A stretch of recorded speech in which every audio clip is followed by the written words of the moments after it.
الحمد لله نحمده ونستعينه ونستغفره ونعوذ بالله من شرور أنفسنا ومن سيئات أعمالنا من يهده الله فلا مضل له ومن يضلله فلا هادي له ونشهد أن لا إله إلا الله وحده لا شريك له ونشهد أن سيدنا ومولانا محمدا عبده ورسوله صلى الله عليه وعلى آله وأصحابه وبارك وسلم تسليما كثيرا كثيرا أما بعد فأعوذ بالله من الشيطان الرجيم بسم الله الرحمن الرحيم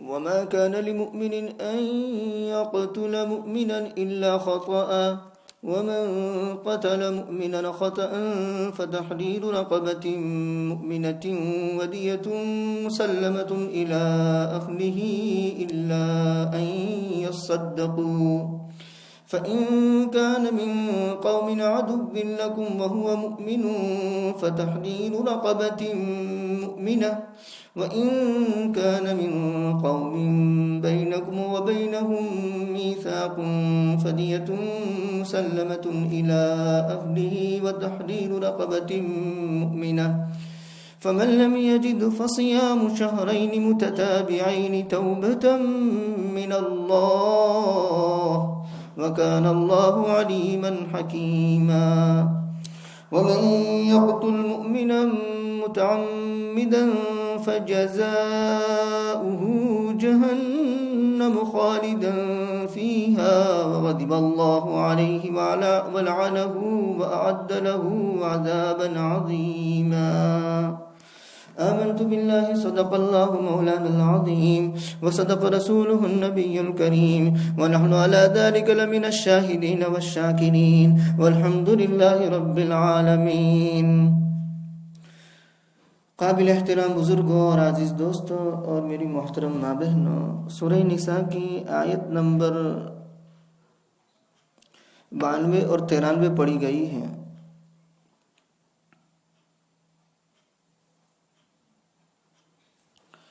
پہلے آیت کا ترجمہ دیکھتے ہیں. اور مومن کا کام نہیں یا مومن کی شان نہیں کہ قتل کرے کسی مومن کو مگر غلطی سے،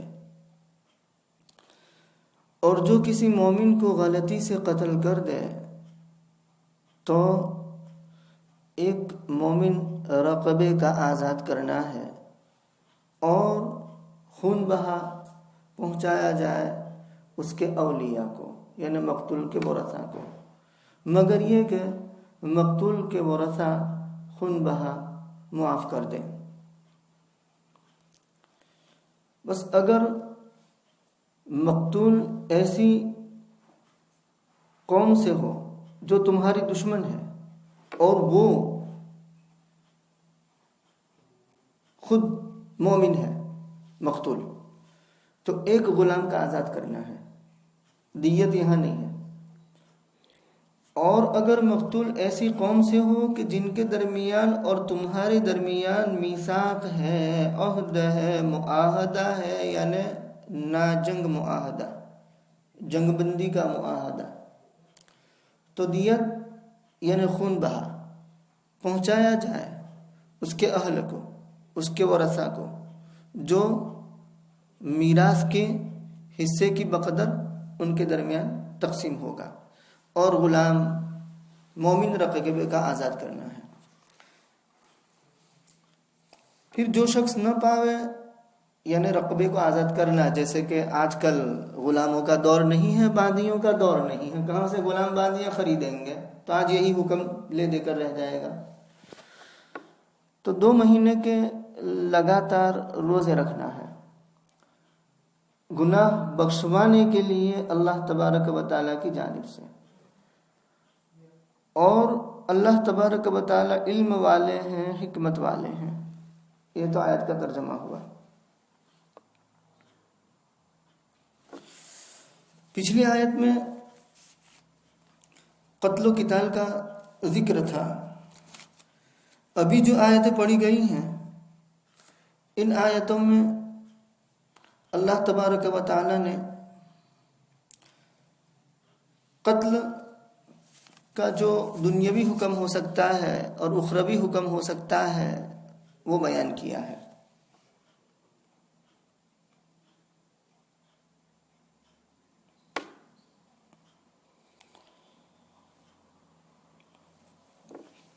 پہلے تو یہ بیان کیا اللہ تبارک و تعالیٰ نے کہ مومن کے شایان شان نہیں، مومن کا یہ کام نہیں، وَلَا تَقْتُلُوا النَّفْسَ الَّتِي حَرَّمَ اللَّهُ إِلَّا بِالْحَقِّ، ایک سے زائد مرتبہ یہ مضمون قرآن کریم میں آیا کہ تم اس جان کو قتل نہ کرو جس کو اللہ تبارک و تعالیٰ نے حرام قرار دیا ہے، یعنی جس کا قتل کرنا، الا بالحق، مگر حق میں کیا؟ ارتداد، زنا، شادی شدہ ہونے کے باوجود تو رجم کر دیا جائے گا، یا اس نے کسی کو قتل کیا ہے تو اس کے بدلے میں اس کو قتل کیا جائے گا۔ یہ تین ہوگا تو حق ہے۔ ان تین اسباب کے علاوہ اگر کوئی کسی کو قتل کرتا ہے تو وہ ناحق قتل کرنا ہے اور اس پر بڑی شدید وعید ہے۔ تو مومن سے قتل صادر نہیں ہو سکتا، ہاں غلطی ہو جائے وہ بات الگ ہے،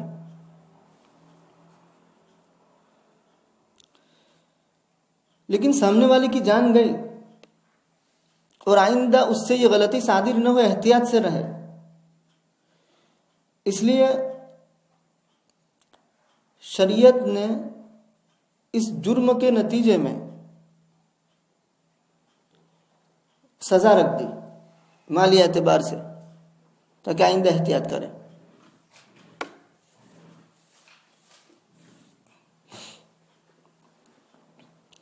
قبل اس کے کہ ہم تفصیل میں جائیں، آیت کا محصل عرض کروں اس سے پہلے قتل کی قسموں کو ہم لے لیتے ہیں اور دیت کو سمجھ لیتے ہیں بالترتیب۔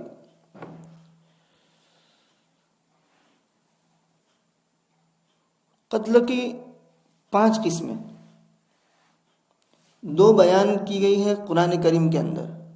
قرآن کریم میں قتل خطا کا بیان ہے اور قتل عمد کا بیان ہے، غلطی سے قتل کرنا اور جان بوجھ کر قتل کرنا۔ دوسرے 3 قتل، اس میں نمبر 3 شبہ عمد، یہ قرآن کریم میں نہیں ہے، رسول اللہ صلی اللہ علیہ وسلم نے مستنبط فرمایا، اور اس سے نیچے 2 قتل آتے ہیں، قائم مقام خطا، جاری مجرا خطا، اور قتل بالسبب، یہ 2 فقہا نے مستنبط فرمایا۔ تو 2 کا ذکر قرآن کریم میں ہے، ایک نبی نے مستنبط فرمایا، 2 فقہا نے مستنبط فرمایا۔ 2 جو قرآن میں ہے وہ قتل عمد اور قتل خطا، اور نبی نے جو مستنبط فرمایا وہ شبہ عمد، اور فقہا نے جو مستنبط فرمایا وہ قتل قائم مقام خطا، جاری مجرا خطا، اور قتل بالسبب۔ قتل عمد کسے کہتے ہیں اس کو ہم لے لیں۔ کوئی شخص کسی معصوم الدم انسان کو، بے قصور کو، آلہ جارحہ اور قاتلہ سے، یعنی ایسا آلہ، ایسا ہتھیار جو زخمی کرنے والا ہے اور قتل کرنے والا ہے، ٹکڑے ٹکڑے کر دینے والا ہے، ایسے آلے سے مارتا ہے، جیسے چاقو ہو گیا، بندوق ہو گیا، تلوار ہو گیا، جس سے عموماً انسان مر جاتا ہے، تو یہ قتل عمد ہے۔ اور اس قتل عمد کے اندر قصاص آتا ہے، یعنی اس کو اس کے بدلے میں مارا جائے گا۔ اگر یہ قاتل یوں کہے کہ میرا مارنے کا قصد نہیں تھا، مر گیا، تو کہا کہ تو جو کہتا ہے تیرے دل میں کیا ہے اللہ بہتر جانتے ہیں، لیکن تیرا ایسا آلے کا استعمال یہ تیرے ارادے قتل کے قائم مقام گردانا جائے گا، کیونکہ شریعت کو ظاہر طور پر حکم لگانا ہے۔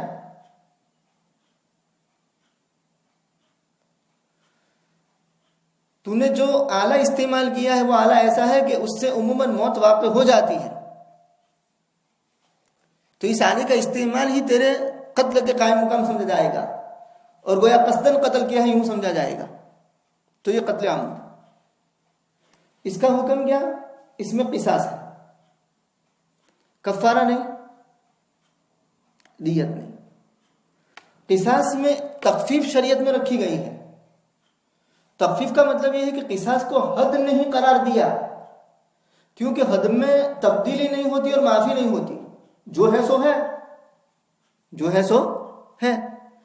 اور قصاص کو حد نہیں ٹھہرایا، تو اس میں کیا ہوگا کہ بالکلیہ معاف بھی ہو سکتا ہے، سامنے والوں نے معاف کر دیا کہ چلو چھوڑو، ہوتا ہے ایسا دنیا میں، یا اس کے بدلے میں بلڈ منی لے لی، دیت لے لیا، یہ بھی ہو سکتا ہے۔ فمن عفی لہ من اخیہ شیء فاتباع بالمعروف واداء الیہ بإحسان ذلک تخفیف من ربکم ورحمہ، اسی کی طرف اشارہ ہے۔ تو یہ پہلا قتل، قتل عام، اس میں قصاص، کفارہ نہیں، دیت نہیں۔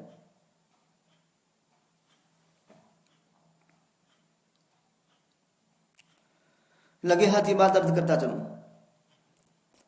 کہ ہماری درس نظامی میں پڑھائی جانے والی کتاب سراجی معین الفرائض، اس میں فصل فی الموانی ایسا باب آتا ہے، مانیتن کی جمع موانی، یعنی ایسے اسباب جو میراث کے مستحق بننے سے مانع بنتے ہیں، کہ ان اسباب کے ہوتے ہوئے وہ میراث کا مستحق نہیں ہوگا، تو فصل فی الموانی میں عبارت آتی ہے کہ المانع من الارث یا ارث اربعۃ، میراث سے جو مانع اسباب ہیں وہ چار ہیں۔ المانع من الارث اربعۃ،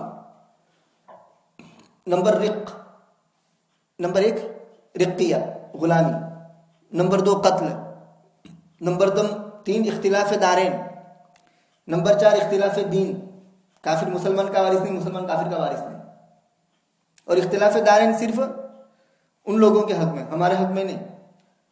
یہ نہیں کہ راجن میں پراپرٹی ہے، وہ کہے کہ بھائی تم تو انگلینڈ میں رہتے ہو اس لیے تم وارث نہیں ہوں گے، یہ کافروں کے لیے ہے۔ اس کو بیان کیوں کیا؟ بھائی ہوتا ہے کبھی یہ ذمہ رہتے ہیں کافر اسلامی حکومت میں، تو وہ مسئلہ پوچھنا آئیں گے تو ہمیں مسئلہ بتانا ہے، اس لیے اس کو میراث کے احکام میں بیان کیا جاتا ہے۔ تو کون سا قتل معنی ارث ہے؟ تو وہاں ایک عبارت آتی ہے، ایک رقیہ اور دوسرا والقتل الذي يتعلق به وجوب القصاص اب الكفارہ۔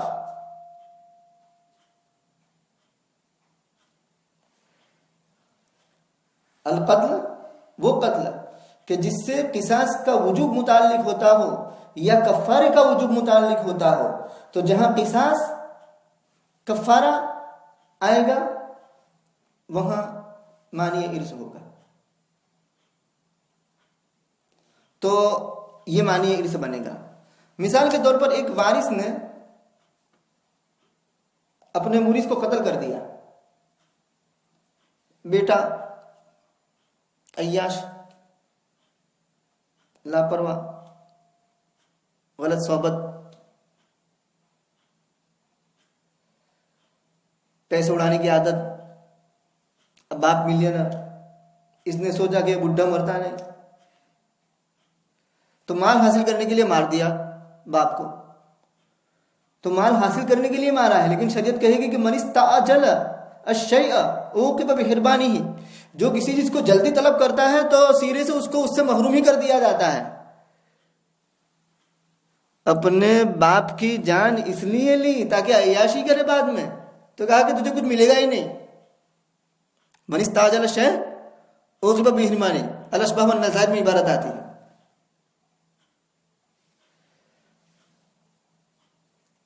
تو یہ قتل معنی ارث ہوگا.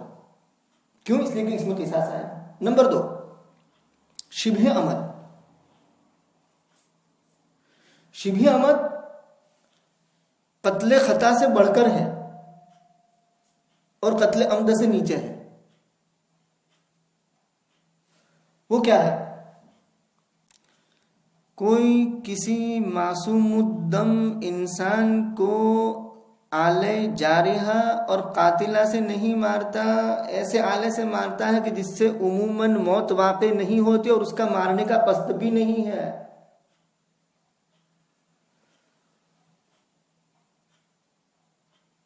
لاٹھی، لکڑی، مکہ، چھوٹا سا پتھر، مکہ مارا لیکن موسیٰ علیہ السلام جیسا کام تمام ہو گیا. فوقذہ موسیٰ فقضى علیہ، کام تمام ہو گیا. حالانکہ مارنے کا ارادہ نہیں تھا، جان نکالنے کا ارادہ نہیں تھا، لیکن مکہ لگا اور بھاگ گیا. تو یہ کیا ہوا؟ شبہ عمد. اس کا قصد نہیں تھا مارنے کا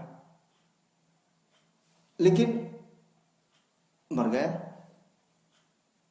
مار ڈالنے کا قصد نہیں تھا، مارنے کا قصد ضرور تھا کہ تھوڑی تنبیہ ہو جائے، لیکن جان سے مار دینے کا قصد نہیں تھا. لیکن مکہ مارا اور مر گیا، چھوٹا سا پتھر مارا اور مر گیا، ایک لاٹھی ماری اور مر گیا. تو یہ شبہ عمد ہے. شبہ عمد میں قصاص نہیں آتا، دیت اور کفارہ. تو کفارہ آ گیا تو یہ بھی معنی ارث ہوگا.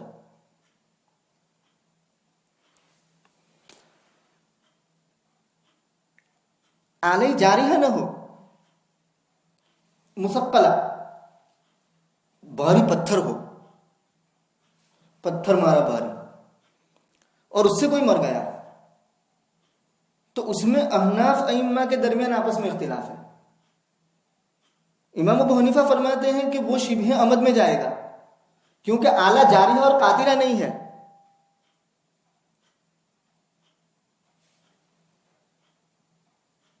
آلہ جاریہ اور قاتلہ نہیں ہے. صاحبین فرماتے کہ یہ عمد میں جائے گا. کیوں؟ تو کہا کہ عموماً ایسے بڑے پتھر سے انسان مر جاتا ہے اس لیے. تو یہ ایک بات ہو گئی. تیسرا قتل، قتل خطا. تیسرا قتل، قتل خطا. قتل خطا میں پھر 2 قسم. قتل خطا میں کیا ہے کہ کوئی کسی کو مارتا ہے اور غلطی سے وہ مر گیا، اس کو جان سے مارنے کا ارادہ نہیں ہے، جس کا یہاں ذکر ہے. اس میں پھر 2 قسمیں، خطا فی الفعل اور خطا فی القصد.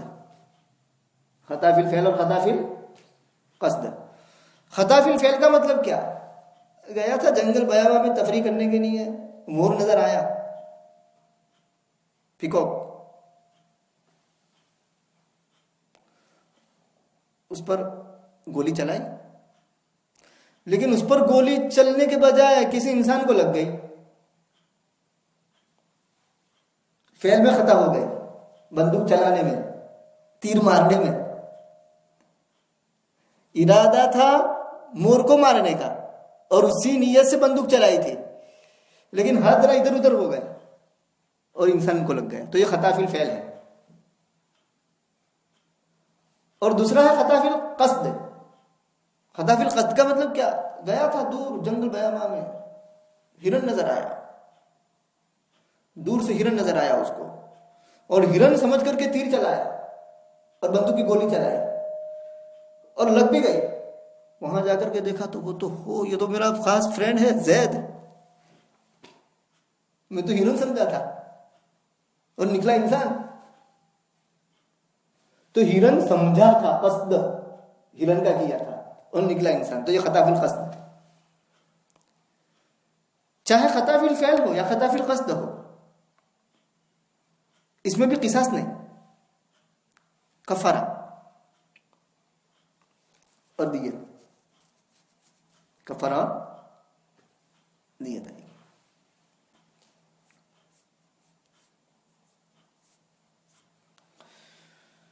چوتھا قتل ہے قتل جاری مجرا خطا، قائم مقام خطا. ایک موٹا سا بندہ سو رہا تھا اور اس کے پہلو میں اس کی بغل میں میرے جیسا مائع کنگلا دبلا پتلا سو رہا تھا. اس نے جو کروٹ لی اور اس کے نیچے دب کر مر گیا. تو عیسیٰ لفظ اس کے بوجھ سے میں دب کر مر گیا. عیسیٰ لفظ اس کے بوجھ سے وہ دبلا پتلا آدمی مر گیا. تو یہ قائم مقام خطا. یا اوپر چارپائی پر سو رہا تھا اور وہ دبلا پتلا نیچے سو رہا تھا. وہ چارپائی پر سے جو کروٹ لی تو لڑکا نیچے، تو وہ لڑک کر نیچے گرا تو اس کے وزن سے وہ نیچے میرے جیسا دبلا پتلا تھا وہ مر گیا. مارنے کا ارادہ اس کا نہیں تھا. تو یہ قائم مقام خطا. اس میں بھی کیا آئے گا؟ دیت اور کفارہ، قصاص نہیں. 4 ہو گئے. یہ چاروں معنی ارث ہوں گے کیونکہ پہلے میں قصاص اور 2 3 4 دوسرے تیسرے چوتھے میں دیت اور کفارہ. اور وہ قتل کے جس میں کفارہ آتا ہے یا قصاص آتا ہے وہ معنی ارث ہوتے ہیں. نمبر 5 قتل بالسبب. زمین میں گڑھا کھودا اور کوئی گزرا اور گر کر مر گیا تو براہ راست اس کے عمل کا دخل نہیں اس کو مارنے میں، لیکن وہ سبب بنا، وہ سبب بنا. تو اس صورت میں صرف دیت آئے گی، کفارہ بھی نہیں، قصاص بھی نہیں. تو یہ قتل بالسبب جو ہے نا وہ معنی ارث ہے. اب تھوڑی دیر کے لیے مان لو سیناریو امپلیمنٹیشن کہ بیٹے نے گڑھا کھودا اور باپ گر گیا. اب شریعت یہاں یہ حکم نہیں دے گی کہ نہیں یہ معنی ارث بن گیا، نہیں، یہ قتل بالسبب ہے، یہ معنی ارث نہیں. کیونکہ اس میں کیا نہ قصاص ہے نہ کفارہ ہے، دیت آتی ہے. سمجھ میں آیا؟ تو یہ 5 قسم کے قتل ہو گئے. اب لگے ہاتھ دیت آ رہا ہے، دیت تو یہ دیت بھی سمجھ لیں کیونکہ دیت کا ذکر آیات میں آئے گا 2-3 مرتبہ. تو دیت یہ لفظ ودا یدی سے مصدر ہے، لفیف مفروخ ہے. ودا یا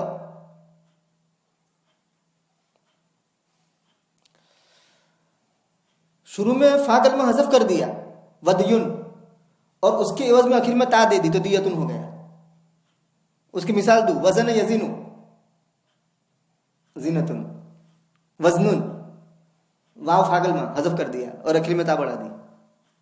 وعد یعیدو عیدتن وعدن ہے، فا کلمہ حذف کر دیا آخر میں تا بڑھا دی. وسع یسع سعۃ ومن يهاجر في سبيل الله يجد في الارض مراغما كثيرا وسعا. تو یہاں بھی وسع لا يكلف الله نفسا الا وسعها، واو کو حذف کر دیا آخر میں تا بڑھا دی. وهب يهب هبه، وہاں بھی واو کو حذف کر دیا آخر میں تا بڑھا دی. یہ ساری مثالیں ہیں اس کی. تو دیت بولنے میں یاد رکھنا دیت بولتے ہیں نا وہ غلط ہے. یہاں پر جو تشدید کے ساتھ پڑھ دے نا وہ غلط ہے.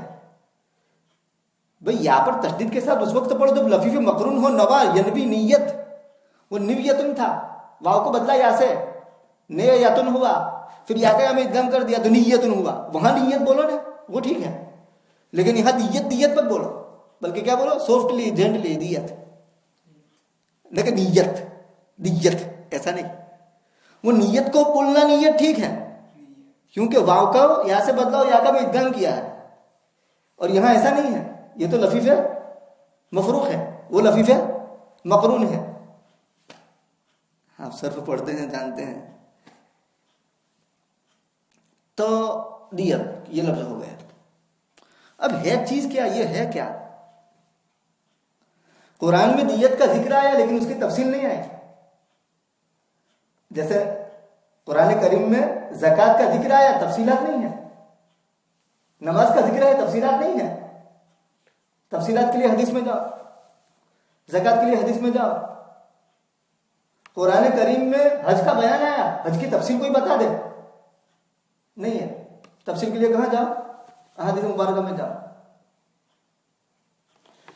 تو دیت کا ذکر آ گیا، لیکن دیت کی تفصیل قرآن کریم میں نہیں ہے. دیت ہے کیا چیز؟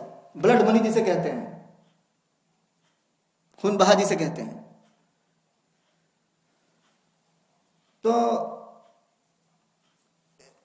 دیت میں بھی تغلیظ اور تخفیف ہے. جہاں تک قتل عمد کا تعلق ہے تو وہاں تو قصاص ہے، یا وہاں اس کے بدلے میں اگر ورثہ دیت لینے پر راضی ہوئے تو دیت، اور شبہ عمد میں بھی دیت. تو ابھی ذہن میں اتنا رکھو کہ عمد کی دیت اس میں تغلیظ ہے، اور خطا کی دیت اس میں تخفیف ہے.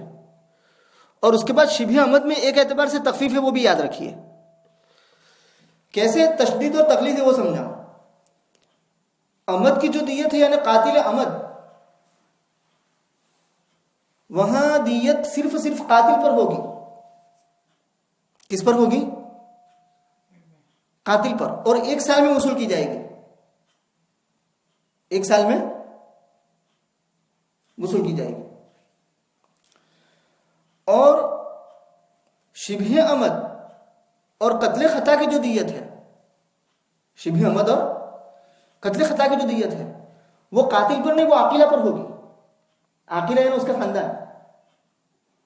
اب خاندانی نظام تر بتر ہو گیا تو پھر جو اہل تناسل اس کی مدد کرنے والا بھی. یہاں سوال یہ پیدا ہو سکتا ہے کہ بھئی اس کے جو خاندان یا عاقلہ ہے، اہل تناسل ہے، انہوں نے کیا قصور کیا؟ ان کا کیا قصور؟ ان پر کیوں عدت تھوپ دی؟ جرم کوئی کرے اور عدت ان پر لازم کر دی جائے، یہ کہاں گا انصاف؟ تو کہا کہ نہیں، ایک درجے میں وہ بھی قصوروار سمجھے جائیں گے کہ انہوں نے اپنے آدمی کو ایسی بد احتیاطی سے روکا نہیں. اب آئندہ چل کر کے وہ ایسی بے احتیاطی سے روکیں گے. اور دوسری بات کہ بندہ جب جرم کرتا ہے تو اپنے خاندان کے دم خم پر کرتا ہے کہ میرا خاندان ہے، بچانے آ جائے گا. تو اس تصور کو نکالنے کے لیے عاقلہ پر. تو یاد رکھنا کہ قتل عمد کے اندر دیت کس پر ہوگی؟ صرف قاتل پر. اس میں تشدید، سختی، زجر بتانے کے لیے، تاکہ آئندہ وہ احتیاط سے رہے. کیونکہ پیسہ نکالنا بہت مشکل کام ہے اور اتنی بڑی دیت آ جائے گی.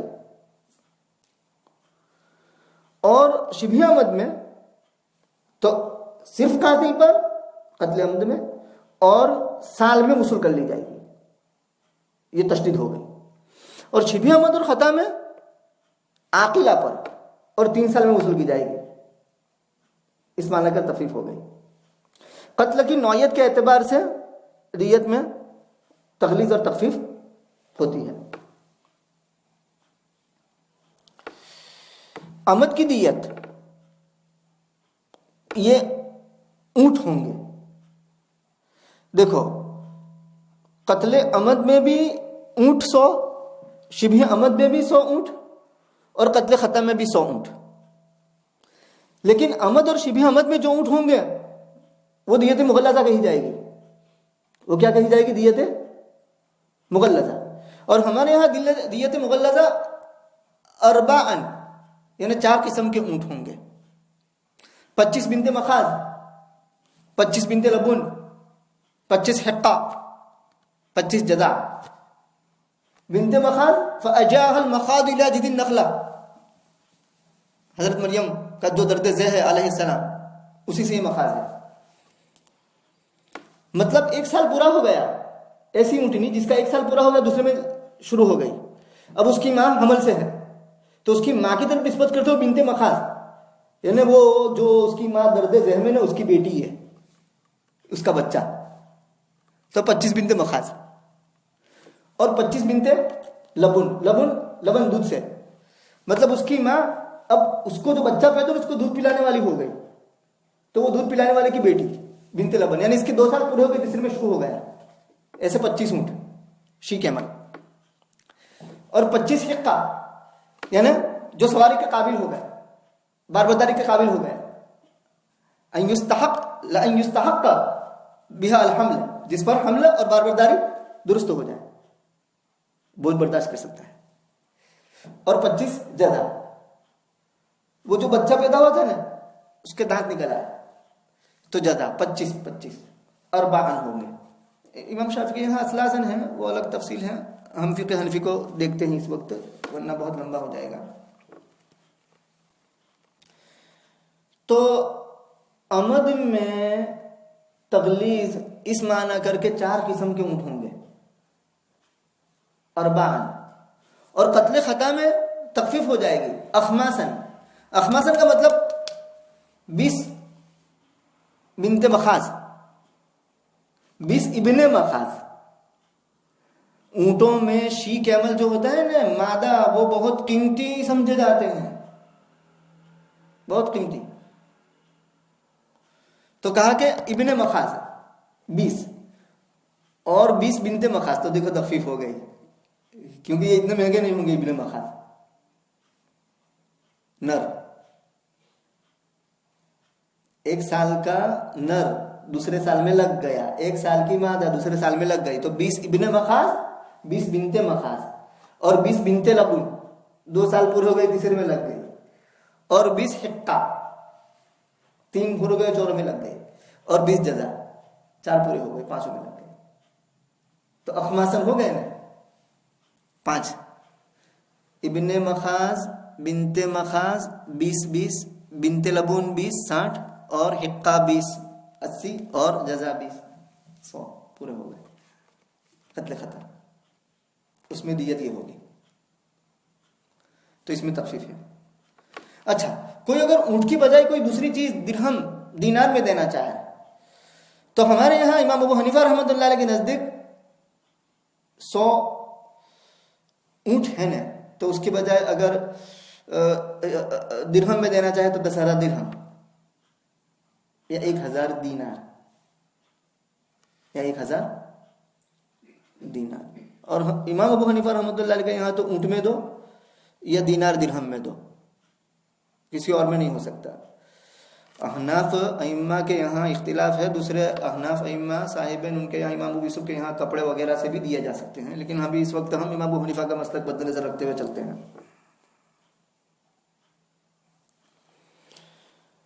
تو قتل کی قسمیں ہو گئی، کون سا قتل معنی یہ سمجھ میں آ گیا، اور دیت کیا ہے وہ سمجھ میں آ گیا۔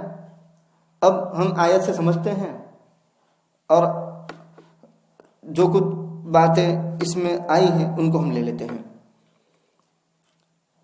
پہلا حصہ لیتے ہیں، مومن کی شان نہیں، مومن کا کام نہیں کہ مومن کو قتل کرے مگر خطا سے، اور جو مومن کو قتل کرے خطا سے تو مومن رقبے کا آزاد کرنا ہے۔ رقبتی مؤمنہ میں مرد بھی آ گئی، عورت بھی آ گئی، لیکن اعضاء ان کے صحیح سالم ہونے چاہیے اور مومن ہونا چاہیے۔ وہ غلام جس کو آزاد کیا جاتا ہے کیسا ہونا چاہیے؟ مومن، کیونکہ مومن کی قید ہے۔ اور دوسری بات، خون بہا سپرد کیا جائے گا اس کے اہل کو، اگر اس کے اہل ہے تو، اہل نہیں ہے تو خون بہا چلا جائے گا بیت المال میں، مگر یہ کہ وہ خون بہا معاف کر دے تو الگ بات ہے۔ یہ ہو گیا پہلا حکم۔ یہ کب کی بات؟ کہ مقتول مومن ہے، قاتل بھی مومن ہے، اور قتل خطا ہوا ہے، اور مقتول کے ورثہ بھی مومن ہے، سب مومن۔ دوسرا حکم، اگر مقتول دشمن قوم سے ہیں تمہاری اور وہ مومن ہے، یعنی وہ دشمنوں میں رہتا ہے اور وہ خود تو مومن ہے، وہ خود تو مومن ہے، اور قتل خطا اس کا ہو گیا، تو اس صورت میں صرف اور صرف غلام آزاد کرنا ہوگا، یہاں دیت دینے کی ضرورت نہیں۔ کیوں؟ میراث کے اصول پر دیت ہے، اور کافر اور مومن کے اندر میراث ہوتی نہیں ہے، لہذا دیت بھی ہوگی نہیں۔ دیت میراث کے اصولوں پر تقسیم ہوتی ہے، کافر مسلم کے درمیان میراث ہوتی نہیں۔ اگر ورثہ مسلمان ہیں تب تو وہ اسلامی حکومت کے ماتحت نہ ہونے کی وجہ سے باعث مستحق نہیں، کیونکہ اس کے ورثہ یہاں اسلامی حکومت میں ہے نہیں۔ اور اگر کافر ہیں تو اس صورت میں دیت بیت المال کا حق ہوتی، لیکن دارالحرب سے دارالاسلام میں بیت المال کے اندر ترکہ منتقل نہیں کیا جا سکتا، ترکہ لایا نہیں جا سکتا، لہذا دیت بھی نہیں ہوگی. یہ دوسری بات ہوگی. تیسرا حکم وَإِن كَانَ مِن قَوْمٍ بَيْنَكُمْ وَبَيْنَهُمْ مِيثَاقٌ، اگر ہو ایسی قوم میں سے جس کے درمیان اور تمہارے درمیان میثاق عہد ہے، نا جنگ معاہدہ، جنگ بندی،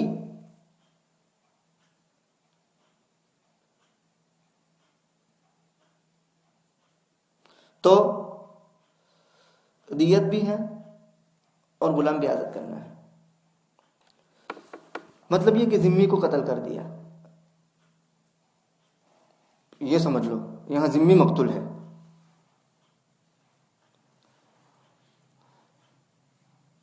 یا جن سے ناجنگ معاہدہ ہے اس قوم کا ہے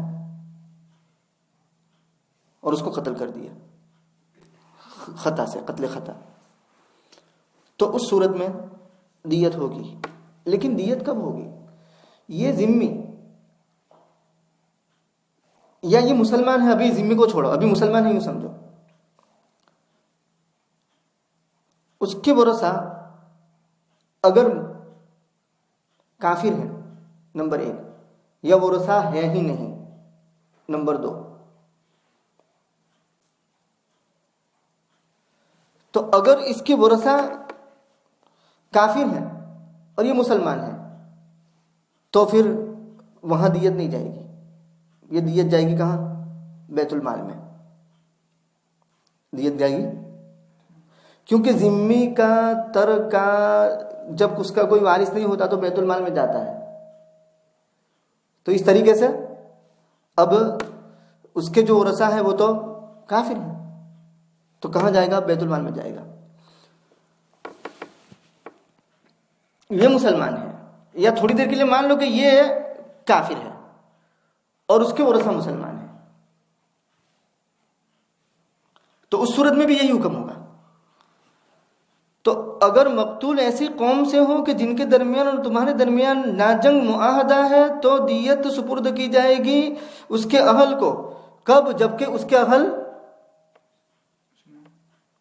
وہ بھی مسلمان اور اس کے اہل بھی مسلمان ہیں، تو ٹھیک ہے. یا وہ بھی کافر اور اس کے اہل بھی کافر ہیں، تب بھی ٹھیک ہے، کیونکہ کافر کافر کا وارث ہو سکتا ہے. لیکن وہ کافر ہے اور اس کے اہل مسلمان ہیں، یا وہ مسلمان ہے اور اس کے اہل کافر ہیں، یا ہے ہی نہیں اہل، تو پھر اس صورت میں دیت کہاں جائے گی؟ بیت المال میں چلی جائے گی. تحریر رقبہ، اور رقبہ مومنہ کا آزاد کرنا بھی ہے. یہاں لگے ہاتھ یہ مسئلہ بھی عرض کرتا چلوں کہ اگر کوئی مسلمان کسی ذمی کو قتل کر دے تو آیا تمام ائمہ اس بات پر تو متفق ہیں، کافر کی 4 قسمیں ہم لیتے ہیں پہلے، تو وہ 4 قسموں میں سے پہلی قسم ذمی، دوسری قسم مستأمن، تیسری قسم معاہد. ذمی ہو گیا، مستأمن ہو گیا، معاہد ہو گیا، اور چوتھی قسم حربی. چوتھی قسم حربی. اگر کوئی مسلمان کسی ذمی کو قتل کر دیتا ہے، ذمی کسے کہتے ہیں پہلے وہ سمجھ لو.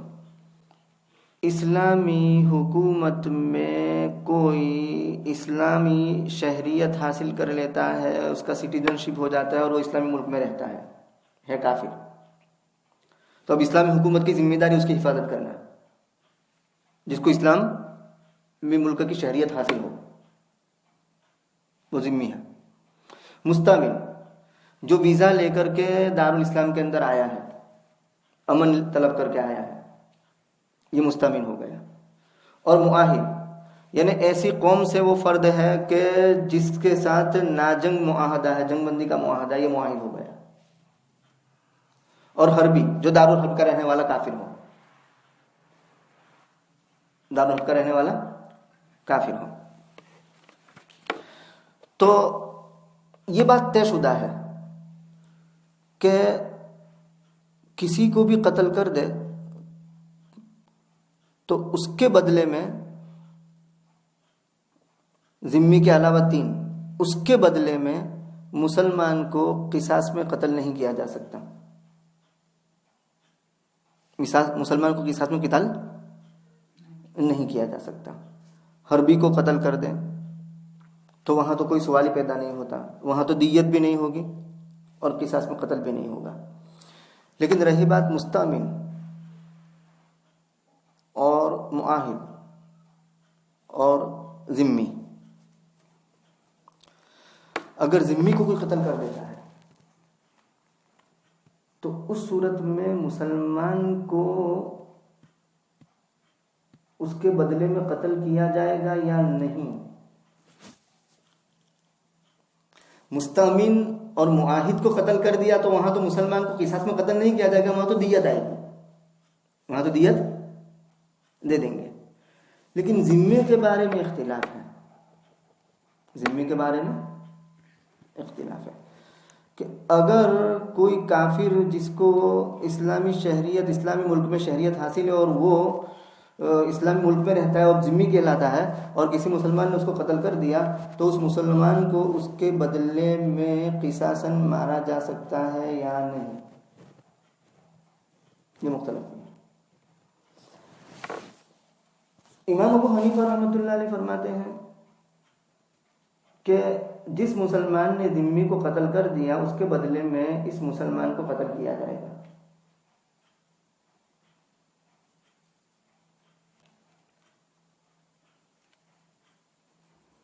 ائمہ ثلاثہ امام بخاری یہ فرماتے ہیں کہ نہیں،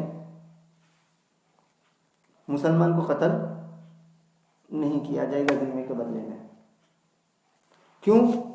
وہ حدیث لاتے ہیں، ابو جحیفہ نے حضرت علی رضی اللہ تعالیٰ عنہ سے پوچھا تھا، کیا پوچھا تھا کہ حل عندکم شیء، کیا تمہارے پاس ایسی کوئی چیز ہے جو کتاب کے علاوہ ہو، جو کتاب میں نہیں ہو، کوئی ایکسٹرا زائد چیز؟ تو کہا کہ العقل و فکاک الاسیر و اللہ یقتل مسلم بکافر،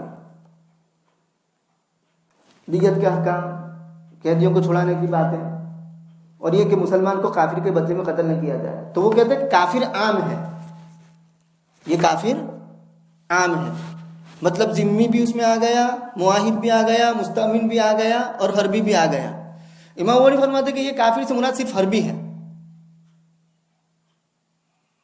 سمجھے کہ حربی کے بدلے میں یا مستأمن کے بدلے میں یا معاہد کے بدلے میں مسلمان کو قتل نہ کیا جائے گا. البتہ حربی کا تو دیت بھی نہیں، لیکن وہ 2 کی دیت آئے گی. اور رہی بات ذمی کی، تو اگر ذمی کو قتل کیا مسلمان نے تو ذمی کے بدلے میں مسلمان کو قتل کیا جائے گا. امام ابو حنیفہ کا یہ مسلک ہے، کیونکہ شدید وعید آئی ہے. نبی کریم صلی اللہ علیہ وسلم نے فرمایا، یہ روایت بخاری میں آتی ہے کہ من قتل نفسا معاہدۃ لم یرح رائحۃ الجنۃ وان ريحها لتوجد من مسیرۃ 40 عاما، کہ جو کسی معاہد کو قتل کر دیتا ہے تو وہ جنت کی خوشبو نہیں پائے گا، حالانکہ جنت کی خوشبو محسوس ہوتی ہے 40 سال کی مسافت سے. یہ وعید ہے. اس وعید کے بارے میں ائمہ ثلاثہ یوں فرماتے ہیں کہ اس میں تو اخروی وعید بیان کی گئی ہے، دنیاوی وعید ہے نہیں. دنیاوی وعید اس میں ذکر نہیں کی گئی ہے. تو اس کا جواب یہ دیا جاتا ہے کہ ذکر الشیء لا یستلزم عدم نفی ما عدا، کسی چیز کا ذکر کرنا ایسا ضروری نہیں ہے کہ ما عدا کی اس سے نفی لازم آتی ہو. یعنی حدیث میں اخروی سزا کا بیان کیا تو اس سے یہ لازم نہیں آتا کہ دنیاوی سزا کا ذکر نہیں ہے، دنیاوی سزا کی نفی کر دی ہے. حالانکہ معالم السنن میں ایسی روایتیں ہیں، اعلاء السنن میں ایسی روایتیں ہیں کہ جس میں یوں ثابت ہوتا ہے نبی کریم صلی اللہ علیہ وسلم نے یہ بحقی کی روایت کہ معاہد کے یعنی ذمی کے بدلے میں مسلمان کو قتل کرنے کا حکم دیا. حضرت عمر نے اپنے دور خلافت میں ذمی کے بدلے میں مسلمان کو قتل کرنے کا حکم دیا. یہ بات الگ ہے کہ پھر مصالحت ہو گئی دیت پر. حضرت عثمان کے زمانے میں بھی ایسا واقعہ پیش آیا کہ ذمی کے مقابلے میں یعنی ذمی کے بدلے میں مسلمان کو قتل کرنے کا حکم دیا گیا. اور امام ابو حنیفہ رحمۃ اللہ علیہ کا مسلک اس سلسلے میں قرین قیاس ہے، کیونکہ ذمی کا مسلم سے قصاص نہ لینا ملکی انتظام کے خلاف ہے۔ ایسی صورت میں غیر مسلم اسلامی ملک میں رہنا پسند نہیں کریں گے، وہ خود کو دوسرے درجے کا شہری سمجھیں گے اور اپنی جان محفوظ نہیں سمجھیں گے کہ کبھی بھی مسلمان مجھے قتل کر دے گا اور میری جان رائگاں ہوگی۔ تو ملکی مصلحت کا تقاضا وہی ہے جو امام ابو حنیفہ کا مسلک ہے، یعنی ذمے کے بدلے میں مسلمان کو قتل کیا جانا چاہیے۔